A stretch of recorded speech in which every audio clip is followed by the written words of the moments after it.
coup aujourd'hui, suite et fin des vidéos sur les rappels. Donc là, on a vu dans une autre vidéo là qu'on va vous mettre en lien comment on pouvait assister quelqu'un qui était descendu en premier dans le rappel et qui n'était pas capable de s'en sortir, comment l'aider depuis le haut.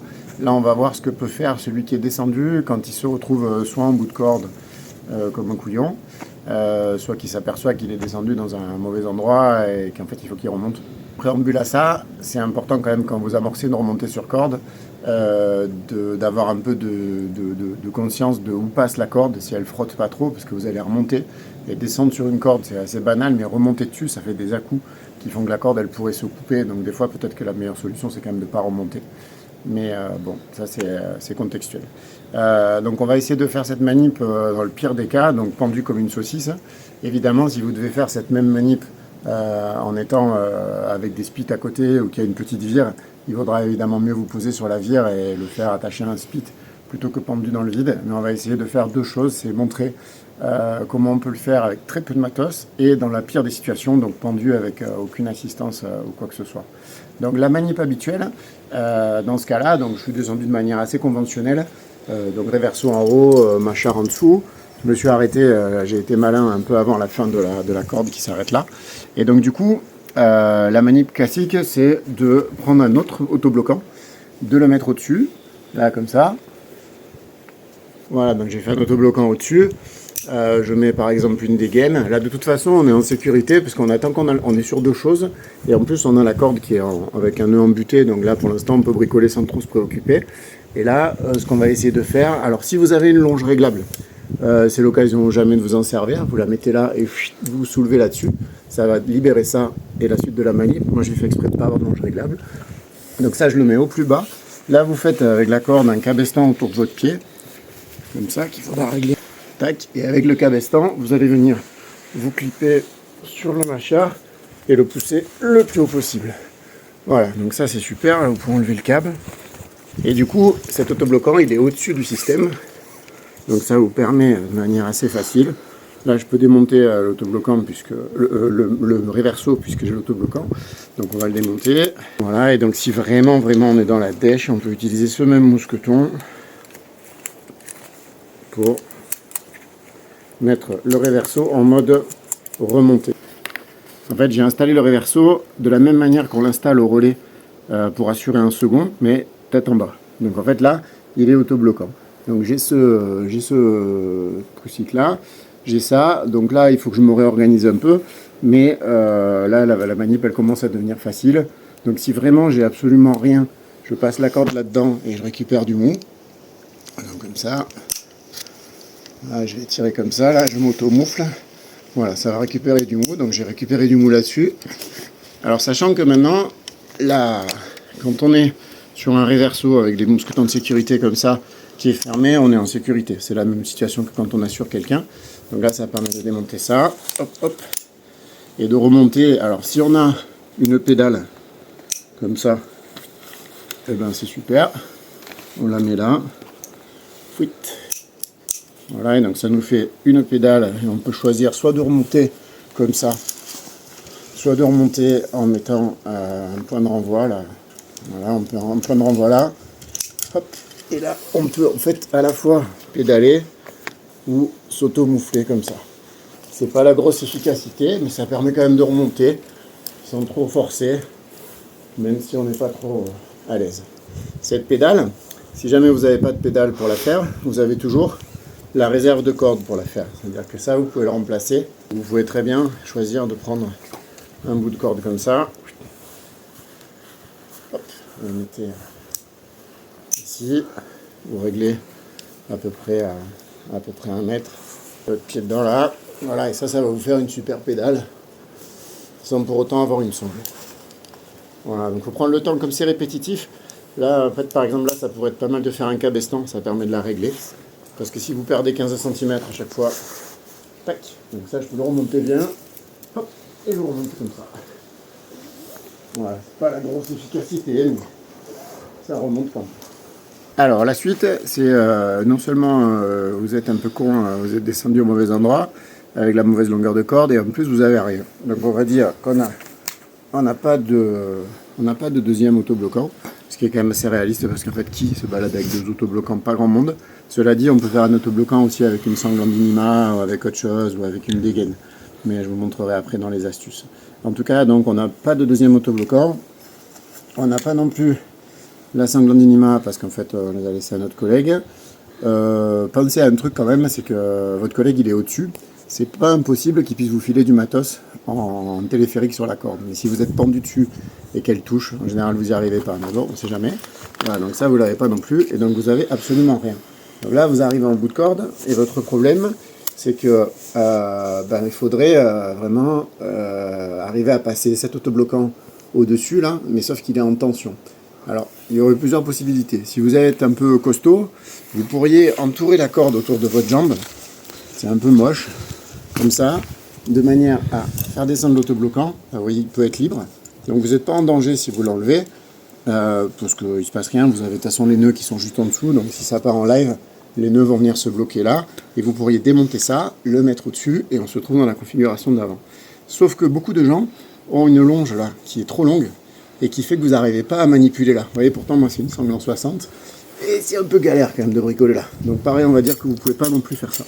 Donc on va lâcher cette histoire de corde. Alors là, on va utiliser une astuce rigolote. Vous en sortirez pas à tous les cas, du coup, mais si vous avez installé le reverso comme il faut, c'est-à-dire dans le sens normalement normal. Alors moi c'est un reversino, mais c'est exactement pareil avec un reverso. En fait, des fois vous vous en fichez, mais il y a un sens en théorie de descente. Si vous l'installez bien, en fait, il est déjà installé sur la corde à moitié pour être autobloquant. Donc là, ce que vous pourriez faire de rigolo, admettons que vous ayez quand même au moins une dégaine, c'est vous la mettez là dans le trou qui sert à faire le bazar, et comme tout à l'heure, vous faites un cabestan autour de votre pied, voilà, et là, ça ne demande pas une force herculéenne, vous allez vous soulever et accrocher cette dégaine sur votre ponté, comme ça. Et là, hop, magie, le reverso, il s'est transformé tout seul en système autobloquant. Donc ça vous permet de vous libérer du bazar au pied. Bon, c'est déjà pas mal. Vous êtes sur le reverso qui est autobloquant et vous allez pouvoir, vu que ça c'est assez sûr, alors c'est pas absolument génial, hein, mais vous êtes quand même, vous êtes sur une dégaine, donc c'est pas sécurisé, mais vous êtes en tension. A priori il se passe rien, donc ça vous pouvez le bouger. Tchouk. Là, vous êtes sûr d'arriver à le mettre au-dessus. Voilà. Et donc là, ça serait bien qu'on arrive à se mettre là-dessus, cette fois, pour arriver à mettre le reverso plus près de nous. Parce que pour remonter là on va monter de 4 cm par 15 cm à cause de cette longueur. Donc là, on va refaire pareil. On va refaire un câble, j'aurais presque pu le laisser, mais on va mettre le mâchard au plus bas, sinon on va galérer. On va l'attacher là. Hop. On peut même fermer la vis parce que c'est pas dur. Et on va le remonter. Et voilà, tac. Et ça, on peut du coup l'attacher ici. Alors, ce qu'on va faire, donc là on est sur un mâchard qui a bloqué. Si vous voulez vraiment la jouer fine, vous pouvez vous sécuriser avec le bout de la corde. Sinon, on va le mettre là. Et voilà, tac. Et on est dans la configuration de tout à l'heure. Si on n'a pas de sangle pour faire une pédale, soit on s'auto-moufle sur le mâchard, soit on prend de la corde et on fait une pédale avec. Alors, ensuite, la situation où, par manque de chance ou d'attention, vous n'avez pas mis votre reverso dans le sens le reverso dans le sens qui permet de le rendre autobloquant tout de suite, et vous n'arrivez pas à magouiller là parce que votre longe elle est trop longue. Là, du coup, il va falloir remonter d'un étage, simplement pour accéder au-dessus. Donc là, vous allez faire autour de votre pied, non pas un cabestan, vous allez comprendre après pourquoi, mais un tour mort. Donc c'est un tour mort, vous faites plusieurs tours comme ça. Voilà, vous en faites le tour qui tient. Et si vous voulez, vous pouvez doubler comme ça avec vos pieds comme ils font en spéléo. Vous allez prendre une dégaine, vous avez quand même une dégaine. Si vous n'avez pas de dégaine, vous pourriez le faire avec l'extrémité de la corde. Et vous allez vous raccourcir comme ça sur le reverso. Et vous allez faire super gaffe à garder la tension là dans cette corde là. Ça va vous avoir laissé la place de bricoler là. Et vous pourrez débrayer le mâchard sans vraiment perdre la corde comme ça. Alors pourquoi on a fait donc le débrayer, l'enlever et le mettre là pour repartir sur la situation du début. J'arrive à le magouiller, ça demande un peu d'équilibre, pas vraiment de force. Par contre, vous vous exposez, une fois en ayant enlevé ça, à ce que sur un malentendu, alors vous n'êtes pas en danger, puisque de toute façon vous êtes sur votre reverso et vous êtes arrivé aux nœuds qui sont en bout de corde. Bon, lui, il ne faut pas le perdre. Mais en fait, vous vous exposez à ce qu'en fait la corde peut-être vous échappe et à ce que vous partiez comme ça, et à ce que vous vous retrouviez peut-être avec le pied là-haut coincé là. Donc si vous avez fait un cabestan, vous êtes foutu, vous êtes coincé la tête en bas. Après si vous avez fait un tour mort, c'est quand même assez facile de vous en dépatouiller et quand même d'arriver à une situation qui est moins dramatique. Alors là, le cas vraiment le plus extrême, c'est soit vous êtes complètement débile, vous êtes descendu sans autobloquant, soit pendant la manip vous l'avez perdu. Donc là vous avez deux solutions. Il va falloir utiliser un nœud qui s'appelle le nœud polonais, parce que vous n'avez pas d'autobloquant. Le nœud polonais, c'est le seul nœud qui fonctionne avec une corde d'un diamètre donné, avec un autobloquant de la corde du même diamètre. Alors en général, il faut qu'il y ait une différence de diamètre entre les cordes. Vous n'arriverez pas à faire un machar avec une corde en 11 mm sur une corde en 11 mm. Il faut toujours que ce soit un peu inférieur. Donc là, vous n'avez absolument rien. Donc on n'a pas ça. Donc celui-là, soit je vais le perdre en route, soit je vais l'abandonner. Alors vous avez deux solutions. Soit vous avez un peu de la couenne. Et donc vous faites ce que je vous ai montré tout à l'heure. C'est-à-dire que vous arrivez à bloquer la corde avec la jambe, comme ça. Et il faut le faire, c'est vraiment important, avant d'être arrivé au bout. Donc vous faites comme ça, tac. Et là, vous arrivez, hop, à récupérer ce machar. Voilà. Et donc disons que là, en cours de route, en fait, vous l'avez perdu. Hop, il n'y est plus. Et donc il faut vous démerder à remonter avec ça. Donc là, vous êtes quand même mal mis. Donc là, il y a deux solutions. Soit vous êtes bien comme je suis là, avec votre corde comme ça, et tout va bien. Vous remontez l'extrémité de la corde. Soit si vous n'y arrivez pas, en fait, vous pouvez aller jusqu'à l'extrémité de la corde volontairement. Vous vous arrêtez un peu en dessous de vous, là, quand vous aviez encore le machar. Vous faites un gros nœud. Et ce gros nœud, vous vous débrouillez pour enlever le machar au-dessus et vous le laissez venir ici en butée. Et du coup, vous êtes tranquille pour bricoler et tout va bien, vous êtes serein. Soit vous restez comme ça et vous faites votre manip comme ça. Dans toute la manip qu'on va faire, il ne faut pas oublier que je suis en bout de corde. À aucun moment, il faut enlever aucun des deux nœuds de l'extrémité de la corde. Donc là, je vais récupérer l'extrémité de la corde là, que j'ai récupérée. Donc du coup, elle était comme ça, puisque c'était le bout de corde. Donc je vais avoir besoin de pas mal de cordes. Donc ce que je vais faire, c'est que je vais décaler mon nœud là. Je vais le faire un nœud d'arrêt fermement serré, qui va être mon nouveau nœud de butée de la corde. Je vais bricoler avec une seule corde. Donc comme j'ai fait ce nœud, je peux enlever celui-là.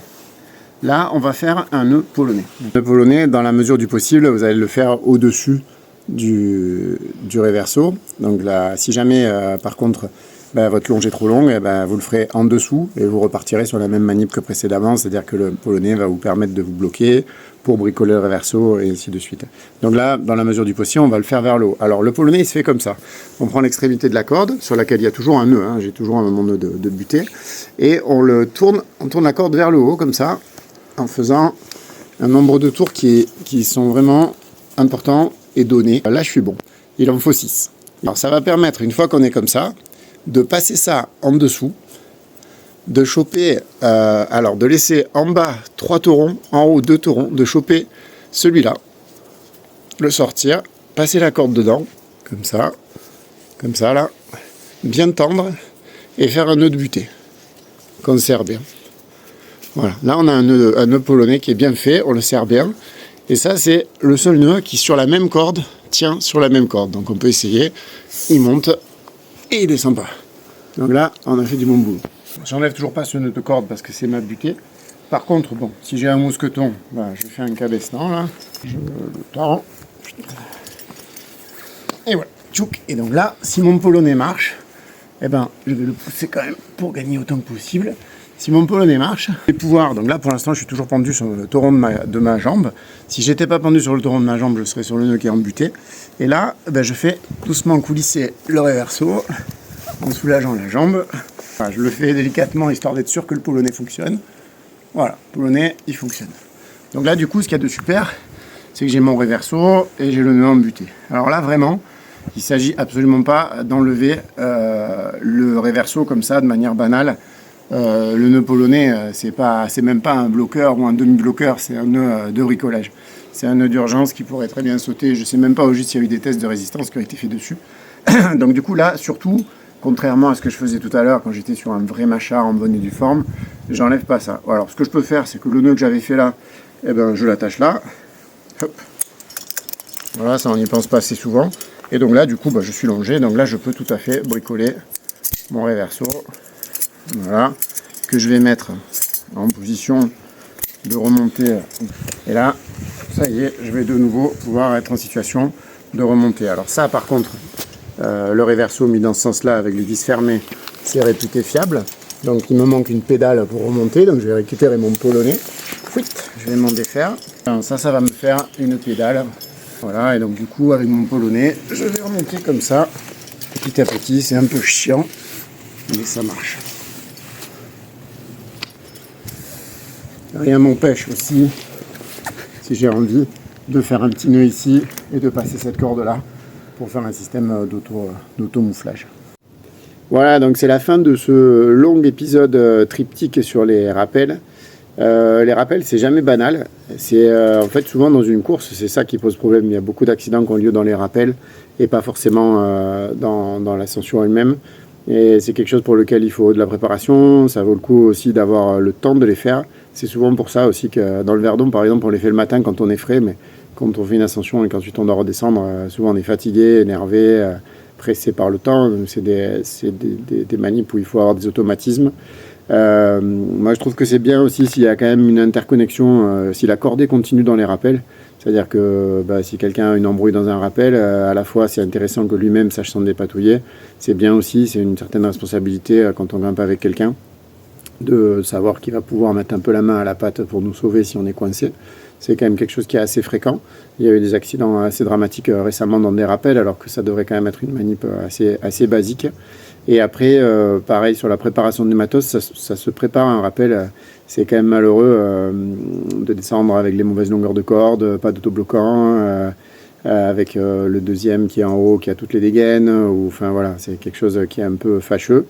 Vous pouvez mettre de votre côté aussi quelques chances. Par exemple, moi, c'est pas grand-chose, mais la sangle de mon sac à magnésie, c'est une cordelette qui permet de faire un autobloquant. Bon, j'en ai pas besoin parce que je sais faire autrement, mais ça permet de se dépanner à un moment donné. Et voilà. Qu'est-ce que tu en dis, Mathis? Bah oui, c'est bien. Je pense qu'avec les 3 vidéos, il y a assez pour s'en sortir, en rappel en tout cas. Et en cas d'accident, je pense que vous avez de quoi vous sauver la vie. Du coup, c'est bien. Mutuellement. Ouais. Sauver la vie mutuellement. Tout à fait. Bonne grimpe. Oui.